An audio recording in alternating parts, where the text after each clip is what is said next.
Aló, aló, ¿me están bien? ¿Sí? Ya. Claro, entonces yo llegué de vuelta aquí a Valdivia en mayo de este año y a la semana me pidieron dar una tertulia acá en la carpa y, y me preguntaron, me pidieron dar una charla que sea un poco más, que sea un poco distinta a lo que se daba antes, un poco más original, más distinta, más diferente. Entonces le dije, sí, no hay problema. Pero no tenía idea de qué significaba eso, distinto, diferente, así que decidí hablar de un lado un poco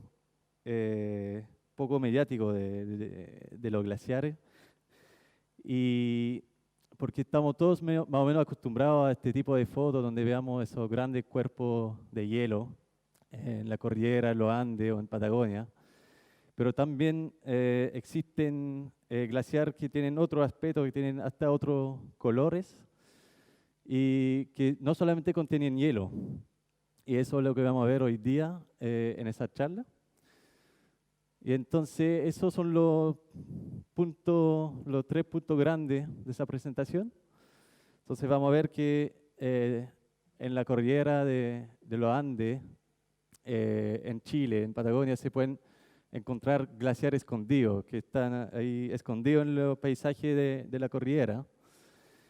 Vamos a ver también que los glaciares no solamente contienen hielo o nieve, sino que pueden tener vida dentro o agua líquida.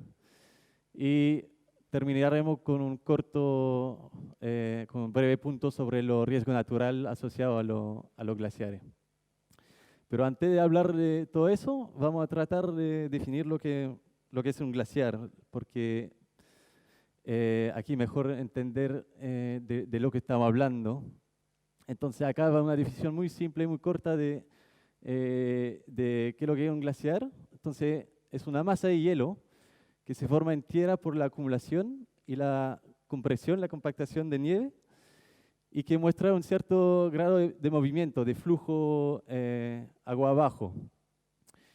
Entonces aquí hay dos parámetros importantes que son la acumulación y la compactación de nieve. Entonces un glaciar no es un cuerpo de agua congelada, sino que es un cuerpo que se formó por la acumulación de nieve, que bajo su propio peso empezó a acumularse y a comprimirse y a formar toda esa capa aquí que vemos en el video, que se asemejan un poco a la capa de una torta. Y entonces, años tras años, el año se va acumulando en el glaciar, esa nieve se va compactando y la densidad de esa nieve va aumentando con la profundidad, hasta formar una capa de hielo aquí abajo. Entonces, un glaciar se puede caracterizar por una capa de nieve de la temporada, una capa de neviza, que es una nieve muy compactada, y abajo el hielo azul donde encontramos la densidad más alta. El segundo parámetro importante de esa definición es que un glaciar debe tener para ser definido como glaciar, debe tener algo de movimiento. Entonces acá podemos ver en esta distinta película que los glaciares no son cuerpos inmóviles, sino que van fluyendo agua abajo acá, como se parecen un poco a río de hielo. Y para realizar ese tipo de película instalamos cámaras ahí a los costados de los glaciares que sacan fotos diarias, y podemos reconstituir esa película en cámara rápida para medir ese flujo, para observar ese flujo. Entonces en Chile, Chile es un país único en términos de glaciología porque debido a su geografía única, entonces tenemos esa franja de 4.000 kilómetros en el continente, con muchos glaciares, principalmente en la Patagonia. Y también Chile es un país privilegiado porque es un acceso directo hacia Antártica, que es el continente de hielo, donde se encuentra la mayor parte del hielo del planeta. Y en Chile se pueden definir varias zonas glaciológicas, entre comillas. El norte la zona norte, que es una zona muy árida, donde se encuentran glaciares de tamaño reducido en grande altitud. Este glaciar debe tener unos 500 metros de ancho, nada más que eso. Luego en la zona central, alrededor de Santiago y la región metropolitana, tenemos glaciar más típico, el glaciar de valle, más largo, que pueden tener unos varios kilómetros de longitud. Más al sur, acá en la zona de los volcanes, podemos encontrar glaciares ubicados en los conos volcánicos. Y acá, por ejemplo, tenemos el volcán Villarrica, que es un glaciar activo, que podemos ver la interacción entre el glaciar y el volcán, donde tenemos esa parte aquí frontal, donde tenemos ceniza cubriendo el hielo del glaciar. Y finalmente, más al sur, tenemos la zona austral, con Patagonia, donde se encuentra la mayor parte del hielo del país. Y la mayor parte de este hielo se encuentra en los grandes campos de hielo de Patagonia. Aquí está el campo de hielo norte, el campo de hielo sur, que es una franja casi continua de hielo sobre una distancia de 600 kilómetros, que es más o menos la distancia entre Temuco y Santiago. Y entonces ahí se encuentran la masa de hielo más grande en el hemisferio sur, a la excepción de Antártica.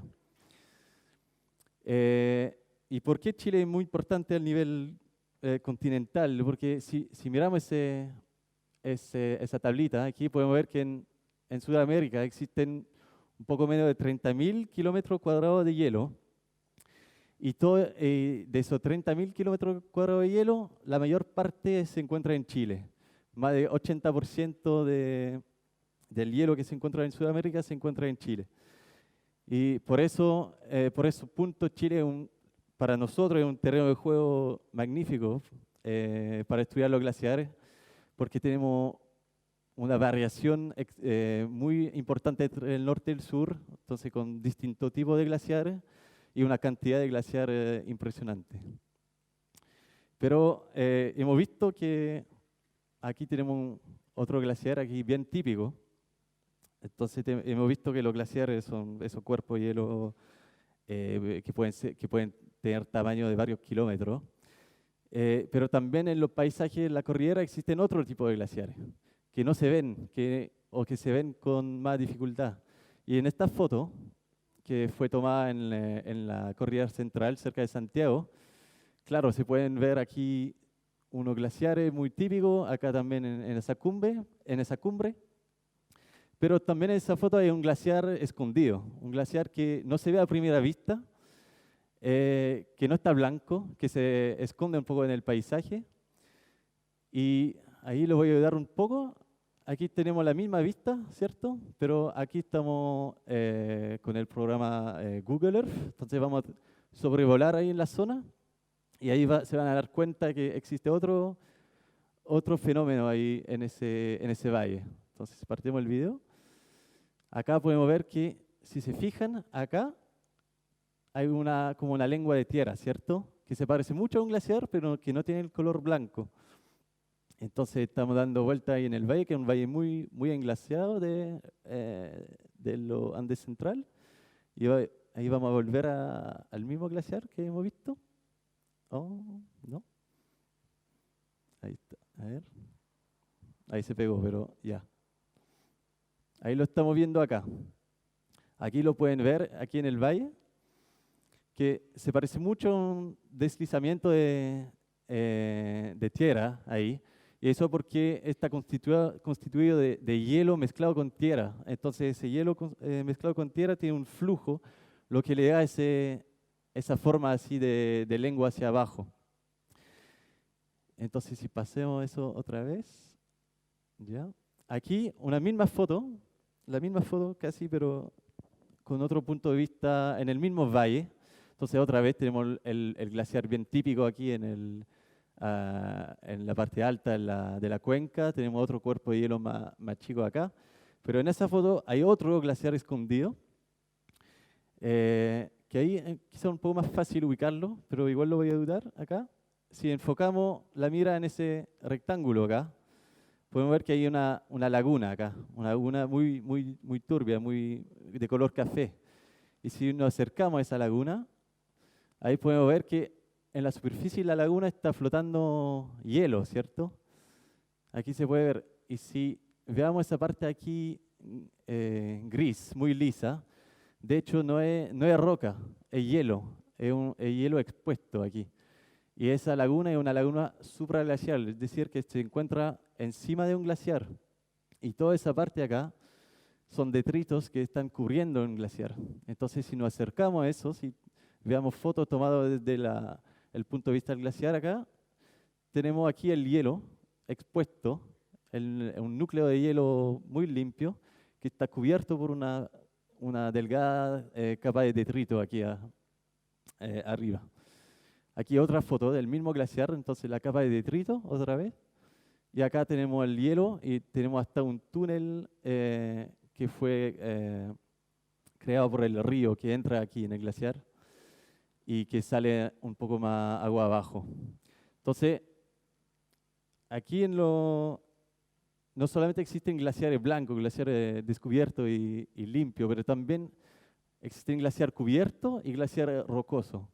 Y esos glaciares tienen un cierto grado de importancia porque tienen una respuesta distinta al ambiente climático, porque esas capas de detrito que está por encima del hielo actúa como una capa de aislación, uno podría decir eso. Entonces respondiendo diferentemente a los cambios climáticos, por ejemplo, a la radiación solar que los glaciares típicos, los glaciares blancos. Y esos glaciares son importantes porque en alguna región de Chile, por ejemplo en el norte de Santiago, donde han hecho inventario de los glaciares, se han mostrado que hay más glaciares rocosos que glaciares blancos.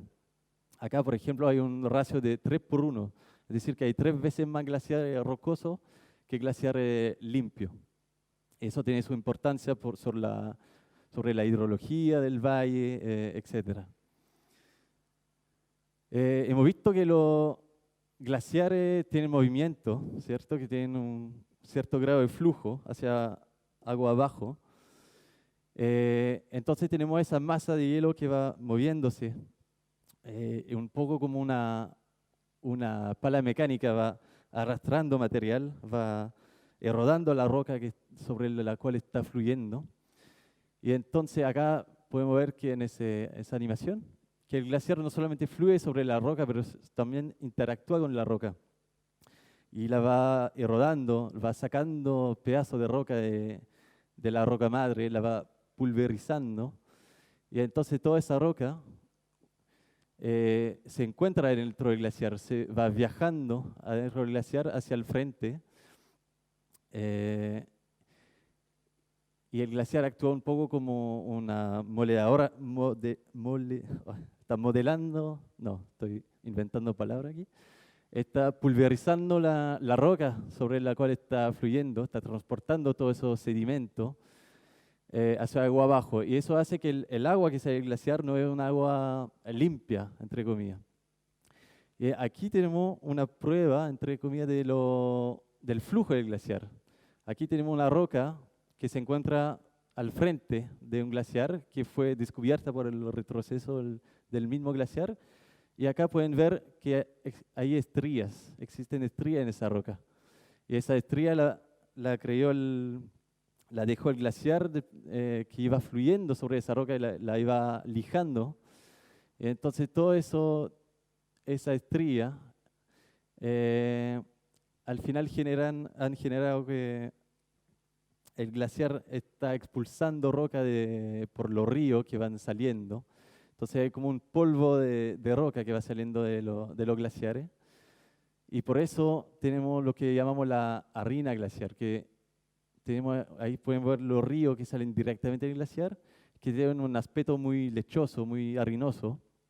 Acá lo mismo, eso es una serie de fotos tomadas en Alaska, donde tenemos un río glacial que termina en el mar y podemos claramente ver una especie de nube de polvo ahí en el mar, que va entrando en el mar. Y es muy importante eso porque aquí, por ejemplo, tenemos Patagonia otra vez, el campo de hielo norte, y podemos ver en alguna parte ahí, en los fiordos o en la costa, que esos ríos aportan mucho sedimento a los ecosistemas oceánicos. Y de hecho, se estudió eso en un proyecto en conjunto con un proyecto inglés, con una colaboración con un investigador chileno, de hecho, con investigador del SEX, que se unieron al SEX este año. Y la idea era muestrear las aguas saliendo de los glaciares ahí del campo de hielo, de los glaciares ahí al margen sur, y ver qué impactos podrían tener esos sedimentos sobre los ecosistemas, porque ese polvo de roca al final es como la fuente de energía, son nutrientes para los microorganismos que están en la base de la cadena alimenticia. Entonces hemos visto que los glaciares tienen sedimento adentro de ellos, que es muy, muy, muy importante para los ecosistemas, pero también en la superficie. Aquí son fotos tomadas en la corrida central otra vez. Pueden ver que en la superficie el glaciar puede tener hasta otro color, no solamente blanco, pero aquí tiene un tono más rojo, ¿cierto? Y eso no son polvo, no son rocas, son algas en este caso. Entonces hay una proliferación de algas que puede ocurrir en verano y se asemeja un poco a lo que ocurre en la costa de Chile cuando se habla de la marea roja. Pero en el caso de los glaciares, estas algas no son tóxicas, no tienen un efecto tóxico sobre el glaciar, pero sino que como van cambiando el color de la superficie glaciar, lo van haciendo más oscuro, ¿cierto? Entonces, el hecho que esté más oscuro hace que el glaciar absorbe más energía y que el derretimiento del mismo glaciar puede ser más eficiente si el color ahí es muy oscuro. Entonces tiene un impacto negativo sobre el derretimiento del glaciar. Aquí en los volcanes del sur se han muestreado nieve y hielo y se han descubierto que el glaciar contenía también polen y microorganismos.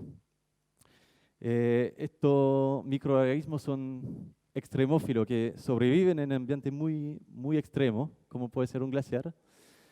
Y estos polen y esos microorganismos pueden servir los científicos para tratar de entender cómo estaba el clima en el pasado, donde sacando muestras en profundidad en el glaciar, encontrándose con esos elementos biológicos, uno podría tratar de reconstruir la condición climática en la época en la cual se depositaron en el glaciar. Ahora, aquí vamos a Antártica. Estamos en el glaciar Taylor y este fenómeno, que son las cataratas de sangre, que es una verdadera catarata de agua roja que sale del glaciar. Aquí estamos en el frente del glaciar. Y este fenómeno fue descubierto al principio del siglo pasado por el geólogo Thomas Taylor, que participó en la expedición Terra Nova, ahí en Antártica. Aquí está el famoso Thomas Taylor, a la vuelta, o sea, saliendo de Antártica, a ese medio gastado. Y entonces descubrió ese fenómeno ahí en los glaciares de Antártica y no sabían lo que era. Pensaban que quizá podría ser algas, como hemos visto ahí en los Andes centrales, pero tampoco sabían por qué salía tanta agua y tanta agua líquida desde el frente del glaciar, porque el hielo que está ahí está muy debajo del punto de congelación, está muy debajo de los 0 grados. Igual es una cantidad muy tremenda de agua aquí, la pared de hielo de medir unos 30, 40 metros de alto. Y hasta inspiró una película acá en el año 2013, ahí una película austríaca creo, donde un equipo de científicos se encuentra con un glaciar así, con ese mismo color de sangre, pero parece que, yo no he visto la película, pero parece que tiene un final un poco más trágico ahí. No quiero saber lo que pasa con el perro, pero... Y acá parece que hay una cuestión de mutar, no sé. Pero lamentablemente en el caso del glaciar Taylor no hay nada tan dramático, sino que descubrieron que debajo del glaciar existía una laguna de agua salada que fue capturada por el glaciar cuando estaba avanzando 2 o 3 millones de años atrás y que atrapó a esa laguna debajo del glaciar. Y en ese glaciar sobrevivieron microorganismos. Y esos microorganismos se alimentaban de la roca madre aquí, y procesaban la roca.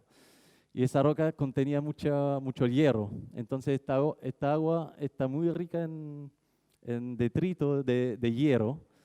Y cuando el agua logró salir de esa laguna, porque a veces se abrían grietas en el glaciar, y por presión el agua sale y forma esa catarata aquí arriba. Y cuando el agua llega afuera del glaciar, en contacto con el aire y la atmósfera, se pone de color rojo, un poco como se oxida el agua, un poco como un clavo aquí oxidado. Entonces tiene el mismo tono de color. Entonces por eso existe este fenómeno. Primero porque agua salada, entonces no se congela, y también porque está muy rica en hierro debido a los microorganismos que procesan la roca ahí adentro. Entonces ahí podemos ver que existen debajo de los glaciares agua líquida, hasta con vida. Y eso en el glaciar Taylor estamos hablando de un espesor de 500 metros antes del lago. Pero acá si nos quedamos en Antártica, hace unos 5 años atrás, en 2014, un equipo de acá, del centro de estudio que estaba investigando el hielo de Antártica, los glaciares de Antártica, descubrieron un lago, esta vez no debajo de 500 metros de hielo, sino que debajo de 2.600 metros de hielo. Y eso era el primer lago subglacial encontrado en la península y en el territorio chileno antártico. ¿Y cómo descubrieron ese lago? Entonces usaron un método muy utilizado en glaciología, que es el método radar. Un poco como los radar que ustedes han visto en los aviones, en la película, en los submarinos, cualquier cosa. Entonces aquí tenemos un módulo del Centro de Estudios Científicos que está ahí moviéndose en Antártica y mandando onda radar hacia el fondo. Entonces la onda radar van viajando en el hielo y van rebotando sobre la roca y vuelven al módulo acá, donde la registran de vuelta. Entonces pueden calcular con eso la distancia hacia la roca y pueden entonces mapear el fondo rocoso aquí. Y en este caso se encontraron con una superficie muy plana, totalmente horizontal, acá al fondo debajo, o sea, debajo del glaciar, lo que identificaron como siendo un lago subglacial. Pero aquí está el dato del radar, entonces podemos ver aquí en los costados el fondo rocoso, la topografía del fondo rocoso, y acá la señal de la superficie del lago, muy horizontal. Pero con esa técnica no se logra llegar debajo del agua. La onda radar no penetra en el agua. Entonces, para estimar la profundidad, para tener una idea de qué cantidad de agua había en ese lago, se usó otro método, que es el método sísmico, que genera una onda de compresión ahí en el hielo. Y esa onda sí que puede viajar adentro del agua. Entonces aquí vamos a ver cómo se generan esa onda sísmica. Aquí estamos en la superficie glaciar. Entonces, generando explosiones, una serie de explosiones allí en la superficie, se puede generar ondas sísmicas que van viajando en el hielo, pero también en el agua. Entonces esas ondas van rebotando en el fondo del lago y ahí se puede estimar o se puede tener una mejor idea de la forma y de la dimensión del lago. Entonces aquí estamos hablando de 2.600 metros de hielo y de un lago de una profundidad de 300 metros. Y aquí tenemos los datos, un par de datos sísmicos, entonces se hicieron varios perfiles para tener una mejor idea de la geometría del lago.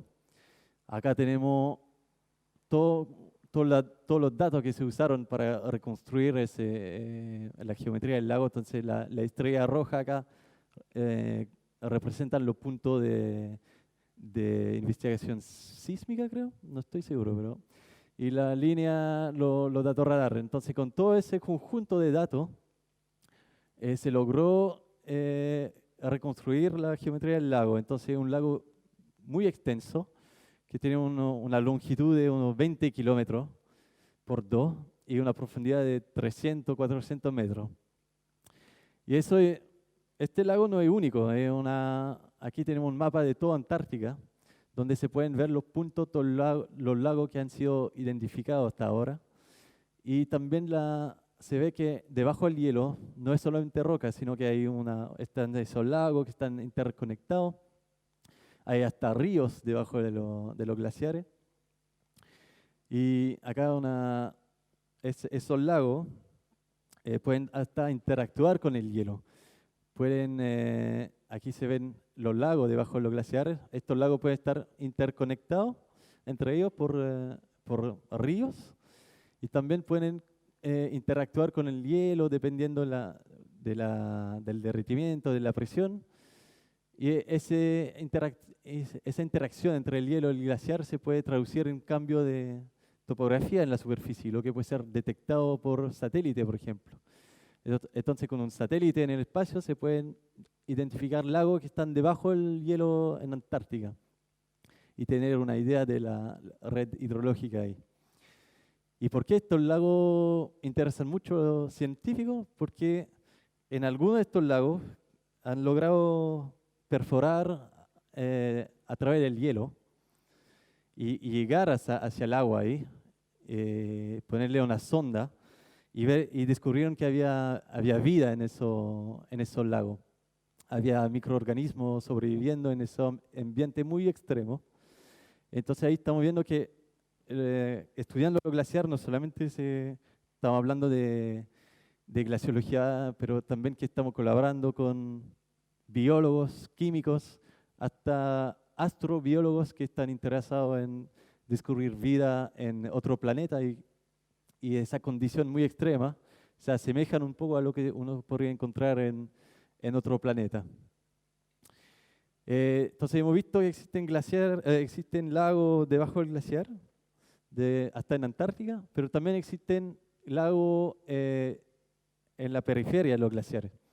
Y estos lagos son muy dinámicos. Acá una foto de Patagonia. De un día para el otro, como pueden ver, el lago que estaba aquí en la tarde casi desapareció el día siguiente. Entonces imagínense ahí acampando acá y el día siguiente se encontraba con los tobillos en el agua. Pero acá se puede ver el glaciar al fondo, unos témpanos acá.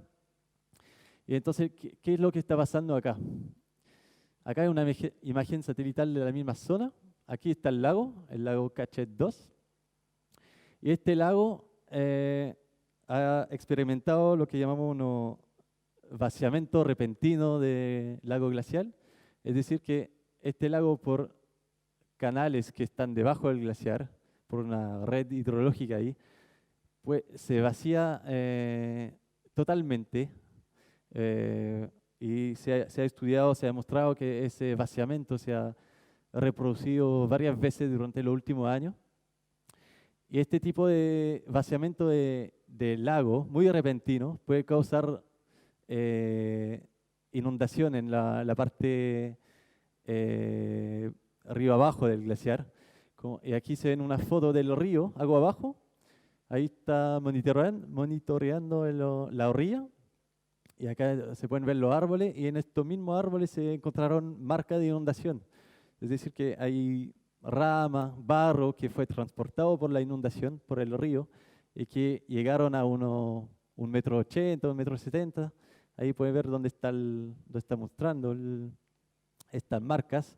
Entonces hay que imaginarse todo ese valle totalmente inundado por el vaciamiento de ese lago ahí en el glaciar. Y este tipo de vaciamiento del lago ha sido monitoreado en los últimos años porque con el derretimiento del hielo, entonces con el retroceso de los glaciares, acá como pueden ver, el frente va retrocediendo, la roca se va poniendo cada vez más expuesta porque el glaciar está cada vez más delgado. Entonces estos lagos que existen en la periferia de los glaciares van aumentando en número, pero también en tamaño, lo que podría causar, o sea, podría resultar en un aumento en los riesgos asociados a estos lagos. Y eso no solamente en Chile, pero acá las estrellas muestran dónde han ocurrido esos vaciamientos del lago lo más importante. Entonces tenemos acá en Patagonia, eh, también en Norteamérica, en India, en Himalaya. Entonces hay cada vez más interés sobre esos lagos porque están creciendo mucho, hay mucho más que antes. Entonces hay una necesidad ahí de monitorearlo, entender lo que está pasando realmente. Y para terminar acá, quería presentar un poco cómo estamos trabajando acá en el Centro de Estudios Científicos, en el departamento, en el grupo de glaciología. Para estudiar los glaciares, básicamente hay dos formas de hacerlo. La primera es remotamente, entonces no estando directamente en contacto con el hielo. Por ejemplo, usando datos satelitales, como hemos visto con estas imágenes, por ejemplo, que nos permiten estudiar glaciares muy remotos. Estas imágenes son de un glaciar en Canadá. Entonces eso se puede hacer directamente desde la oficina, bajando la imagen satelital y empezando el monitoreo. Estudiar los glaciares remotamente también puede ser, lo podemos hacer desde el costado del glaciar, instalando sensores, acá un láser que va midiendo la topografía del glaciar, o una cámara, acá como hemos visto que instalamos cámara para monitorear, por ejemplo, el flujo del glaciar, o poder determinar dónde está el frente del glaciar con el tiempo. También acá otro tipo de radar, hemos visto cómo funciona un radar, pero también puede ser transportado por helicóptero o avioneta y para cubrir áreas muy, muy extensas. Y la otra forma de estudiar un glaciar es ir directamente ahí, trabajar en el hielo, trabajar sobre el glaciar y hacer un monitoreo del estado del glaciar. Aquí, por ejemplo, estudiando la densidad de la nieve, cuánta cantidad de nieve ha caído en el último invierno, midiendo también el flujo del glaciar, midiendo baliza con GPS. Esa baliza van moviéndose con el mismo glaciar y eso se puede monitorear en meses a meses. Podemos instalar estación meteorológica también en la superficie del glaciar para entender cómo la condición climática afecta al glaciar, a su derretimiento. Y acá también podemos hacer mediciones en los ríos que salen de los glaciares para ver cuánta cantidad de agua está saliendo de esa masa de hielo, para tratar de entender cuál es la contribución de los glaciares, por ejemplo, a los cauces, a los ríos agua abajo.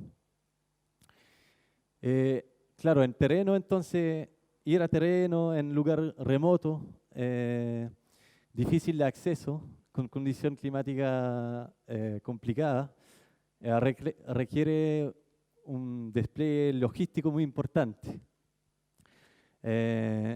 Entonces hay que mover los equipos, hay que mover a la gente, hay que mover la comida, la carpa, y eso se puede hacer de distintas formas. Con moto de nieve, por ejemplo, con caballos, son muy, muy bravos los caballos. con esquí, con trineo o también con helicóptero cuando el glaciar está muy difícil de acceso. Y para terminar, aquí está el grupo de glaciología. Son un poco medio de, no sé cuántos somos, 22, 23, algo así. Pero un grupo muy diverso, muy multidisciplinario. Entonces hay geógrafos, hay ingenieros, hay un grupo muy fuerte de ingenieros, geofísicos, informáticos, geólogos, hasta acústicos. Entonces, y también estamos colaborando, el grupo de glaciología está colaborando mucho con biólogos, con químicos, para entender procesos biológicos, por ejemplo. Y para terminar, le voy a dejar con eso. Ahí está la principal página social del SEX, donde puede encontrar cuál va a ser la próxima actividad del centro de estudio, la próxima tertulia. Creo que también están subiendo la tertulia basada en la página de YouTube, si no me equivoco. Y entonces le voy a dejar con eso ahí si tienen preguntas. La pregunta va más relacionada con los procesos de vaciamiento de los lagos glaciares. Es bastante interesante el tema. Me gustaría saber más sobre cuáles son los factores que producen este vaciamiento. ¿Cuáles son, por ejemplo, aquí en Patagonia? Porque siento que si se pueden reconocer dichos factores, se determina como la dinámica a vaciarse de estos lagos. Entonces, siempre han existido esos lagos alrededor de lo glaciar porque se está derritiendo el hielo. Entonces, llega agua líquida ahí en los valles. Pero como los glaciares están retrocediendo, están dejando espacio ahí a su frente. Y como hemos visto, como el glaciar actúa como una pala mecánica al final, deja una depresión ahí al frente del glaciar. Entonces esa depresión se llena con agua y está represada, puede ser represada por morena, por ejemplo, que son esos detritos que dejan los glaciar, o por el glaciar mismo. Y eso son represas muy frágiles. Por ejemplo, el hielo se puede fracturar, esos detritos se pueden abrir también. Entonces el agua que se va acumulando ahí, año tras año, puede que en algún momento logra salir de ahí, de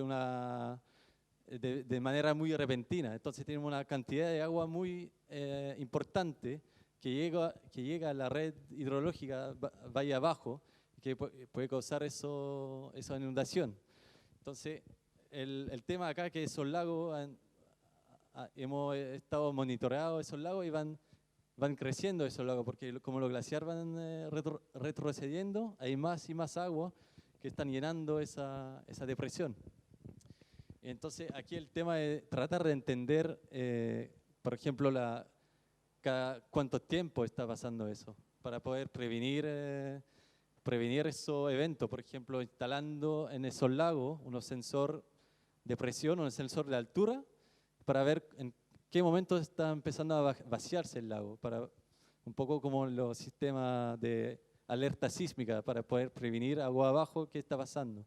Y yo creo que ya existen estos sistemas ahí en esos valles. Entonces, pero eso no es solamente en Chile. En toda la parte donde existen glaciares, existen lagos y existen los riesgos asociados a estos lagos. Que tengo una duda que surge a raíz de una noticia reciente donde se derritieron varias toneladas de hielo, tengo entendido en Groenlandia. Si eso se debe principalmente al cambio climático, es a raíz de otro fenómeno que podría estar asociado a los glaciares. Claro, ahora yo no he estudiado eso, pero lo que sé que este año, el verano en el hemisferio norte ha sido muy caliente. Y de hecho creo que en Groenlandia han registrado la temperatura más alta nunca registrada este año. Entonces, claro, ese es un factor muy importante. Si la temperatura aumenta, el hielo se va derritiendo más y más. Y entonces, claro, en ese caso hubo un desprendimiento de hielo muy grande, hay que entender cuál es la causa de eso. Y eso puede ser perfectamente relacionado con el aumento de temperatura este año, que ha sido muy fuerte en Europa. Entonces, claro, yo creo que ahí me imagino que van a investigar eso, tratar de cuantificar cuál es el aporte en términos de energía de esa temperatura muy alta que han sido registradas y ver si está relacionado directamente con eso, pero yo creo que claramente sí.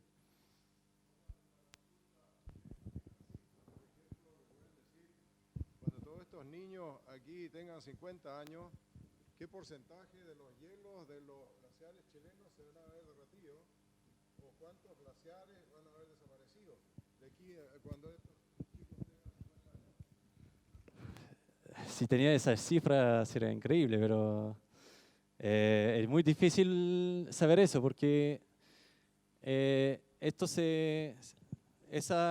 cifras se basan en modelos y esos modelos se basan en estimación de cómo va a estar la condición climática en los próximos 50 años. Entonces es muy difícil dar una cifra, pero hasta el momento todos los escenarios muestran que el hielo se va a seguir derritiendo por lo menos en los próximos 50, 100 años, pero lo que no se sabe es a qué velocidad se van a derritir. Entonces, dar una cifra ahora para mí es imposible, ¿no? Bueno, le damos un fuerte aplauso a Tomás.